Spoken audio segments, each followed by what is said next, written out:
मोडेन पण वाकणार नाही. Unbelievable guys. मी रोज जातो इथे माझी मीटिंग असते. मला सॅड आहे. तुमच्यासाठी एक्सक्लुझिव्ह आम्ही स्पार्कलिंग ऑफ आयफेल टॉवर दाखवत आहे. तुमच्या साक्षीने मी परत हिच्याकडे देते. लग्नानंतरचं आयुष्य खूप वेगळं असते. हाय गाईज, आता वाजलेत रात्रीचे 11:15 आणि आम्ही निघालोय पॅरिसला. आमची बस आहे थोड्याच वेळात. होय. आणि इंटरेस्टिंग गोष्ट अशी की सांगतो तुम्हाला की आम्ही खूप कमी करतात चाललोय, बरोबर ना? हो, फायनली आम्ही आलेलो आहे बस स्टॉपला खाऊन. आमची बस पण आली आहे, बघा. आम्ही बसमध्ये बसलोय. Ganpati Bappa Morya, Mangalmurti Morya. That's pretty much it now. I wish everyone safe travels. Thank you. खूप झोप येते आता. उद्या डायरेक्ट पॅरिसमध्ये भेटू. सकाळी सकाळी सकाळी सकाळी.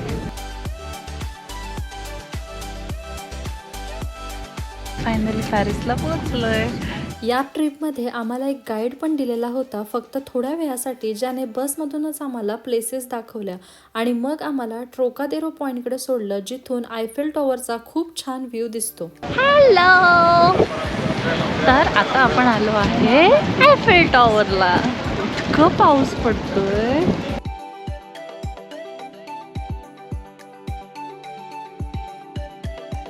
आम्ही आता उतरलोय बसमधून आणि बघू शकताय आमच्या पाठीमागे इथे आहे आयफेल टॉवर. आम्ही आयफेल टॉवरच्या चारी बाजूने गोल गोल फिरलोय बसने. आता पायाने फिरणार. हो, आता चालत फिरणार. बाकीचे थोडे प्लेसेस आहेत त्यांनी सजेस्ट केले ते एक्सप्लोर करणार. सिटी टूर बस आहे ना, त्याच्यावर बसू शकता. आता पाऊस असल्यामुळे बाहेर वरती पण बसायला तयार होत नाही. आमची पण सिटी टूर झाली. इथं पण असं हे विकतात, म्हणजे मॉन्युमेंट्स वगैरे. No thank you. आणि हा आपला हा टॉवर. दुपारच्या आधीच इथे बरीच गर्दी झाली होती. इंडियामध्ये आपल्याकडे गेम्स असतात, तसे गेम्सही लोक इथे खेळत होते. आयफेल टॉवरला जाण्यासाठी तिकीट काढायला मोठी लाईन होती, त्यामुळे आम्ही सजेस्ट करू की ऑनलाईन तिकीट नक्की काढा. आमच्याकडे फिरायला एकच दिवस असल्यामुळे आम्ही काही लाईनमध्ये उभे राहिलो नाही. त्यापेक्षा आम्ही तुमच्यासोबत पॅरिसमधल्या दुसऱ्या प्लेसेस एक्सप्लोअर करायचं ठरवलं. तर मंडळी, मागच्या ट्रिपमध्ये बघितला तुम्ही मोबाईल हरवले. या ट्रिपमध्ये आमच्या पोरगीनं डायरेक्ट तिकीट हरवले आणि त्याच्यामुळे आम्हाला पुन्हा तिकीट घ्यावे लागले 2 दिवसाचे. प्रचंड पैसे गेले आमच्या ह्याच्यात. लास्ट टाइमपेक्षा कमी गेले, पण काय वाटतच नाही होय ना. एवढे पैसे कुठले आता हिच्याकडे बघून वाटतं का सॅड आहे म्हणून. हा काय म्हणजे हे दिस इज नॉनसेन्स, टोटल नाही, नॉनसेन्स. मी ह्याला म्हटलेलं ठेव, तू ठेवलाच नाही. काय ठेव आणि काय कसं करायचं, काय करायचं सांगा. आता आलोय मेट्रोला. मेट्रो बघू शकता तुम्ही, जुन्या काळातल्या मेट्रो आहेत. आणि आता हेच ते 2 तिकीट तुमच्या साक्षीने मी परत हिच्याकडे देते. तुम्ही जर हो म्हणत असाल तर मी देतो तिकीट हिच्याकडे, नाही तर मग मलाच. पण असंच जर झालं तर नेहमी मलाच ठेवावं लागणार ना तिकीट. हां, म्हणजे सगळं मीच, म्हणजे सगळ्या व्हॅल्युएबल माझ्याकडे. Unbelievable guys. लग्नानंतरचं आयुष्य खूप वेगळं असते. मेट्रो लाईन्स खूप वेगळे आहेत. आता इथे तिकीट इथून तिकीट टाकायचं, ते तिकीट वर येतं आणि डोर ओपन होतं.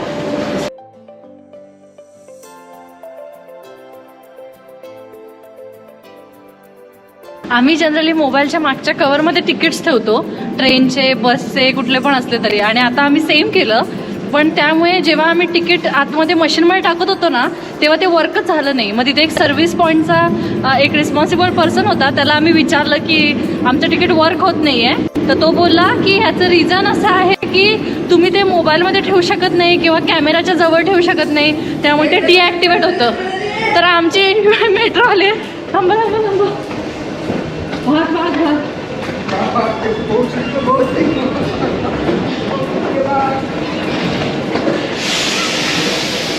त्यामुळे जसं मेन्शन केलं मोबाईलमध्ये तुम्ही तिकीट वगैरे ठेवू नका, मोबाईल क्रेडिट कार्ड जवळ वगैरे जसं तुम्ही ठेवणार तसं ते तिकीट इनव्हॅलिड होणार.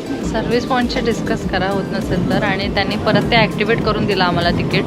त्यामुळे काही प्रॉब्लेम असेल तर ते सोल्युशन फाइंड आउट करतो. तुम्ही बघू शकताय आम्ही इनव्हॅलिडेसच्या स्टॉपला उतरलो आहे. शायद तो नहीं, मैं शायद तो नहीं, एवढं बरोबर वाटलंय.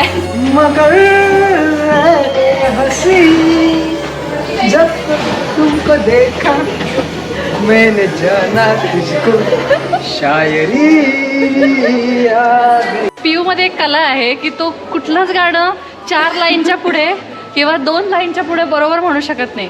म्हणजे त्याला चाल सेम राहते पण शब्द त्याचे काहीतरी वेगळं, म्हणजे रॉंग लिरिक्स परफेक्टली कोण बोलू शकतोय. तर त्यामध्ये माझ्या नवऱ्याला एक प्राइज देऊ शकतोय आपण.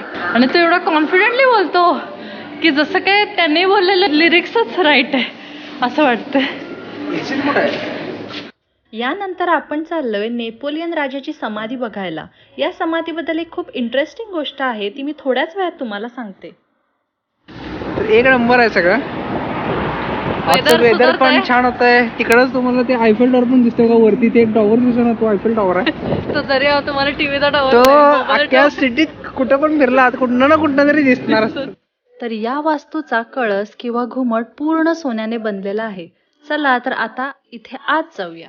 आणि या टॉमची अशी स्टोरी आहे की हिटलर एकदा ही टॉम व्हिजिट करायला आलेला आणि तो आत चाललेला आणि एक डोर असा खूप त्याच्या हाईटपेक्षा कमी होता, त्यामुळे त्याला असं खाली वाकायला लागलं असतं. आणि समोरच ते नेपोलियनची टॉम्ब होती. नेपोलियन हा पहिला राजा आहे इथला फ्रेंच एम्पेरियरचा. मग त्याला इतका इगो किंवा ॲटिट्यूड म्हणू शकता, तुम्हाला माहीतच आहे. त्याला इतका ॲटिट्यूड होता की तो वाकायला तयार नाही, कारण त्याला खाली वाकायचं नव्हतं. मान त्याची वाकायची नव्हती, म्हणजे मोडेन पण वाकणार नाही या टाईपचा बाणा त्याचा होता असं म्हणू शकतो. मग त्याच्यासोबतच्या सोल्जर्सनी त्याच्यासाठी आरसे आणले आणि आरशामधून त्यांना ते रिफ्लेक्शनमधून त्याला ते टॉम दाखवली असं होतं. सिक्युरिटी भरपूर आहे. समाधीला बघायला एकदम आत जायचं असेल तर त्याला तिकीट आहे. तसंच इथे 2 म्युझियम्सही आहेत, त्यासाठीही वेगळी फी आहे.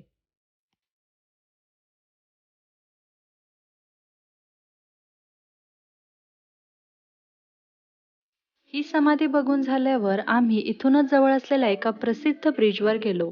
या ब्रिजचं नाव आहे पॉन्ट अलेक्झांडर 3 आणि इथे बऱ्याच मूवीजचीही शूटिंग्स झालेली आहेत. तिथून अवघ्या 300 मीटर अंतरावर पेटिट पॅलेस आहे.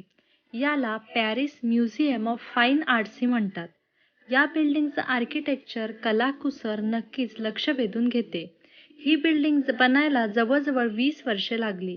या पॅलेसमध्ये खूप प्रसिद्ध आर्ट कलेक्शन्स आहेत, जे बघायला जगभरातून कलाप्रेमी येतात. आता आम्ही चालत लॉव्रे म्युझियमला निघालो आहे. तिथे आम्ही सीट बुक केलेली आहे एका कॅफेसाठी.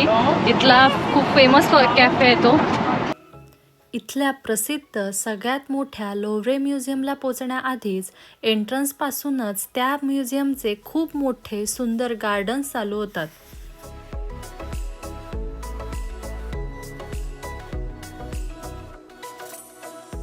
तर फायनली आपण पोचलो आहे लोव्रे म्युझियमला. लोव्रे म्युझियम हे जगातलं सगळ्यात मोठं म्युझियम आहे. या म्युझियममध्ये 3,80,000 पेक्षा जास्त आर्टवर्क्स आणि पेंटिंग्स आहेत. त्याबरोबरच इथे मोनालिसाचं जगप्रसिद्ध चित्रही आहे. तर हे आहे पिरॅमिड आणि इथे आहे आपला कॅफे जिथे आपण आता चाललोय. फायनली आम्हाला एक खूप चांगली प्लेस मिळाली. इथून बघा तुम्ही,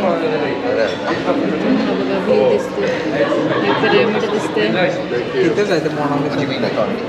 याचा आम्ही मेनू कार्ड चेक केलं, इतकं एक्सपेन्सिव्ह आहे हे तुम्ही बघू शकता. इथे फ्रेश रेड फ्रूट्स 29 युरो, 27 रुपयाची एक डिश आहे, असं फक्त डेझर्टमध्ये.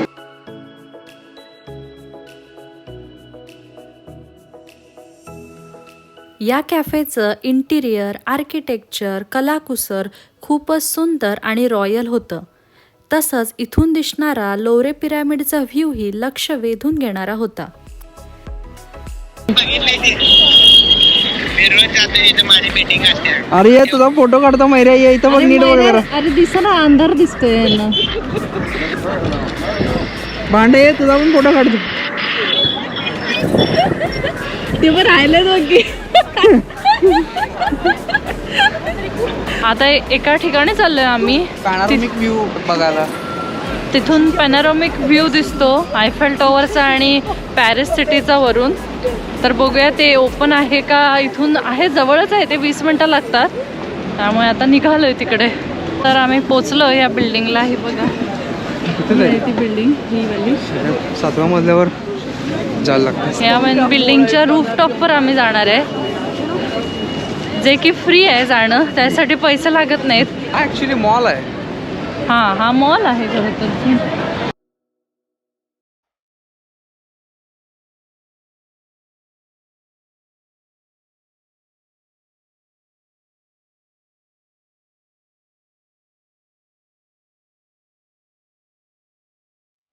अरे पियू, सनग्लासेस का बघतोस तू? घालवला मला म्हणणार पाहिजे की पुढच्या ट्रिपला नको. पुढच्या ट्रिपला जायला वेळ आहे. चल आता आम्ही 6th फ्लोअरला आलोय. आता ह्याच्या वर जायचं आम्हाला. या मॉलच्या रूफटॉपवर जायची टिप आम्हाला आमच्या टूर गाईडने दिलेली होती. इथून पॅरिस ओपराची ही बिल्डिंग दिसते, पण तिथे जाण्यासाठी आमच्याकडे वेळ नव्हता. बाकी सिटीचा आणि आयफेल टॉवरचा व्ह्यू अप्रतिम होता. छान होता आमचा एक्सपिरियन्स. खूप मस्त व्ह्यू होता, एक नंबर. आणि तुम्हाला माहितीये का, आम्ही गेलो आणि अवघ्या 10-15 मिनिटातच त्यांनी सगळ्यांना सांगितलं की चला बाहेर. म्हणजे त्यांना तिथे खूप लोक होत होती. मला वाटतं ते वेटचा इश्यू होऊ शकतोय की तेवढं ते सेफ नसेल. आणि ते रेलिंग वगैरे पण पूर्ण ग्लासचं होतं, त्याच्यामुळे वाटतंय त्यांना थोडी भीती वाटत असेल. त्यामुळे त्यांनी सगळ्यांना बाहेर काढलं. त्यांनी व्ह्यू पॉइंट म्हणून डिझाइन केला नव्हता ना, लकीली तो व्ह्यू पॉइंट झाला ना. झालाय तो व्ह्यू पॉइंट. आता आपण ट्रोकादेरो पॉइंटला निघालोय. भैया कितने में सबसे में भैया मोदी नहीं चाहिए. हे ऑलरेडी हे हमारा. या पॉइंटला आपण सकाळी सुरुवातीलाच आलेलो, पण तेव्हा पाऊस खूप जास्त होता म्हणून थांबता आलं नाही. आणि संध्याकाळी इथे वाईबही खूप छान असते म्हणून आपण परत आलो.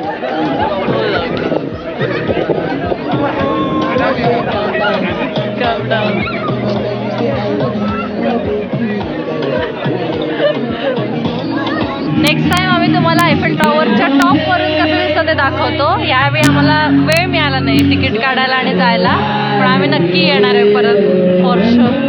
तोपर्यंत हे बघा,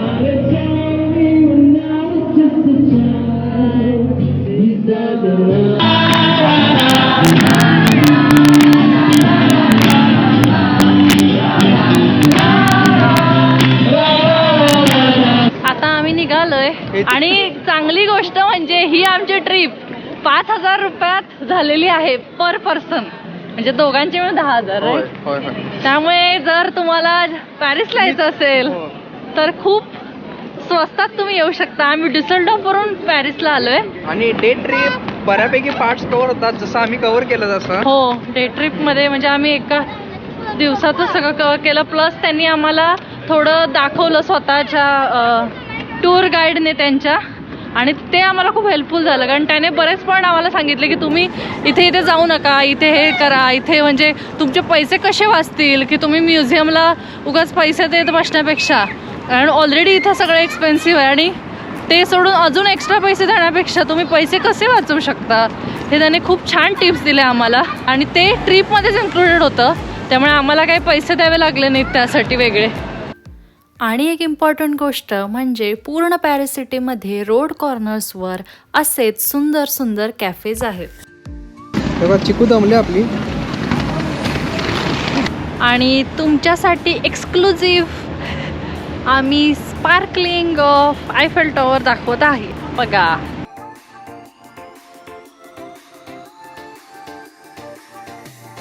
तर अशीच होती आमची ट्रिप. आता आमची बस येईल, आम्ही त्यात बसू आणि मग झोपून जाऊ, आणि उद्या सकाळी आमच्या डिसल्डॉफला उतरू. तर तुम्हाला आमचा व्हिडिओ आवडला असेल तर व्हिडिओला लाईक, शेअर आणि चॅनलला सबस्क्राईब करायला अजिबात विसरू नका. परत भेटू पुढच्या व्लॉगमध्ये. धन्यवाद.